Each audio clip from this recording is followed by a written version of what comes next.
Well, cattle prices have reached record highs this year, and as you heard from Glenn Tonser earlier, the impressive price run may not be over yet. The one big question, what happens with meat demand? And it's a topic that economists here at Kansas State University are watching closely. It's a story that's been brewing all year. The U.S. cattle herd dropped to the lowest level in more than 50 years, driving cattle prices to new highs. Any good economist will tell you we have to understand both supply and demand to understand the price and quantities that are going on in your market. And I hope things like the MDM help us understand the demand part of that equation more.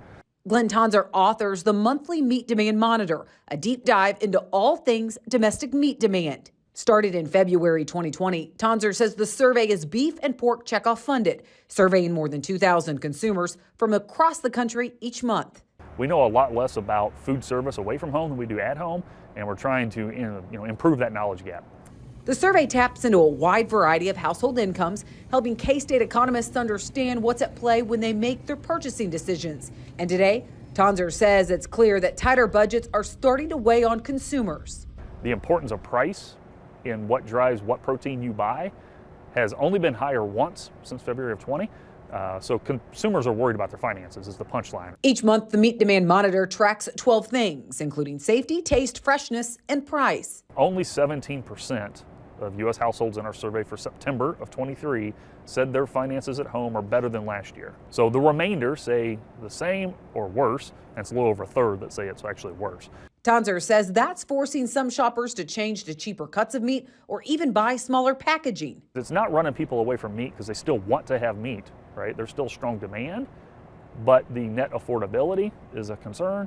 And as budgets become more strained, Tonser says more shoppers are shying away from pricier items. That includes plant-based meat or even some of the environmental claims. Under half of U.S. residents put a high priority on animal welfare, origin, environmental impact, and those kind of things. Taste, freshness, price, safety, those are important to almost all U.S. consumers when they make decisions. But things like animal welfare claims, origin claims, environmental impact, carbon footprint, and so forth, there's a place for those, but only with a minority of U.S. consumers. From what shoppers are willing to pay to whether they're eating out or cooking more at home, it's providing a taste of current consumer trends. Well, we've talked about results of the Meat Demand Monitor quite a bit on this show, so it was nice to get a peek behind the scenes of how it all comes together. Well, as more states legalize cannabis, is that turning into more demand for farmers who grow it? It's a question John tries to tackle in customer support this weekend. That's next.